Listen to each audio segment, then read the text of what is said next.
14 miliar tahun lamanya dunia ini udah bertahan. 200.000 tahun lalu baru manusia mulai berjalan. Baru 74 tahun yang lalu sebuah negara kepulauan bernama Indonesia dikenal seisi dunia. Disadari atau enggak, banyak banget pelajaran yang bisa kita ambil dari sepanjang masa ini.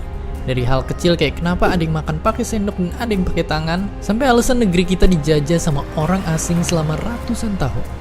Semua dicatat dan catatan itu berkembang menjadi ilmu yang ada untuk membantu kita ngelihat ke masa lalu. Sekarang, kita akan ngebongkar ilmu ini, supaya kita bisa ngereka ulang semua kemakmuran dan keberhasilan umat manusia, sekaligus semua konflik yang berujung ke pertumpahan darah. Karena, seperti kata bapak bangsa kita, jangan sekali-sekali meninggalkan sejarah.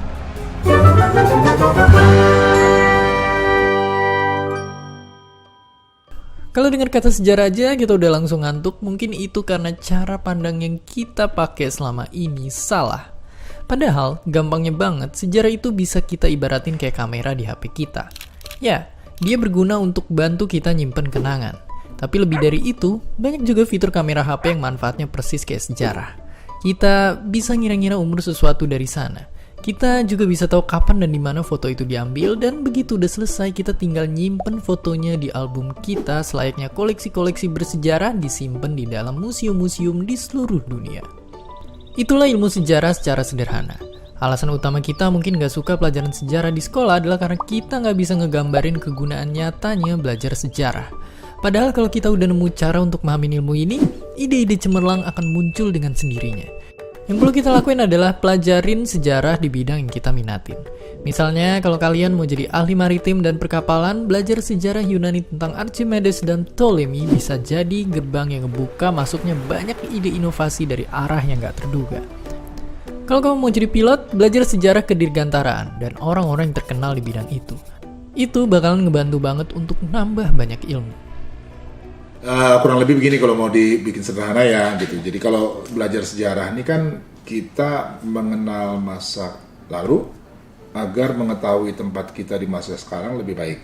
Ya, dan kalau kita mengenal keadaan kita sekarang lebih baik, tentunya akan lebih mudah menatap masa depan. Ya, jadi gitu hubungannya begitu tuh. Kalau bahas sebagai bidang keilmuan, sejarah dulunya nggak dianggap sepenting itu untuk dijadiin mata pelajaran yang resmi, dan karena itulah cuma masuk sebagai bagian dari ilmu teologi atau filsafat. Barulah pada abad ke-18 di Jerman, ilmu sejarah resmi dilihat sebagai bidang akademik berkat profesor ini. Ia menjadi orang pertama yang punya ide untuk nyusun semua peristiwa sejarah manusia, jadi satu kesatuan. Dan baru satu abad setelah itulah profesi sejarawan jadi terkenal dan nyebar di seluruh dataran Eropa dan Amerika. Itu semua berkat orang ini yang ngisi banyak banget seminar dan menginspirasi ratusan akademisi untuk jadi sejarawan. Mungkin kita taunya sejarah cuma dibagi jadi sejarah kemerdekaan, sejarah Hindu-Buddha, sejarah kolonial, atau sejarah peradaban dunia. Padahal, nggak sama sekali. Itu semua baru sebagian kecil aja. Ada sejarah maritim, ada sejarah medis, sejarah tentara, sejarah pakaian, dan tentunya sebuah bidang ada sejarahnya. Dan kalau kamu udah nonton semua episode Kok Bisa Explain sampai hari ini, berarti kalian udah tahu sejarah dari banyak banget bidang pelajaran. Kalian udah tahu sejarah filsafat yang melahirkan ilmu, sejarah matematika sampai jadi kode alam semesta, hingga sejarah fisika, kimia, biologi, kesehatan, psikologi, sosiologi, ekonomi, politik, dan geografi. Dalam 50 tahun terakhir aja, sains dan teknologi udah berkembang dengan sangat pesat. Kita udah berhasil menembus awan dan menginjak bulan. Kita udah nemuin banyak teori dan cara baru untuk ngurangin angka kemiskinan di seluruh dunia. Dan untuk bisa nemu semua inovasi itu, ilmu sejarah jadi senjata utama untuk ngulik sampai ke akarnya. Lewat koleksi-koleksi sejarah yang bikin kita tahu peristiwa-peristiwa yang udah kejadian di dahulu kala, kita bisa ambil banyak pelajaran dari sana. Dan gak berhenti di pengetahuan tapi juga nilai moral dan inspirasi. Masa lalu adalah harta karun buat mereka yang berpikiran terbuka. Kalau sekarang sebetulnya batas-batas ilmu seperti itu udah nggak terlalu relevan ya. Jadi misalnya kalau dulu sejarah belajar sejarah aja gitu, sekarang enggak gitu. Banyak ilmu lain yang udah berhubungan dengan sejarah gitu ya. Jadi sosiologi, terus geografi, macam-macam gitu ya. Jadi orang mempelajari sejarah di berbagai bidang.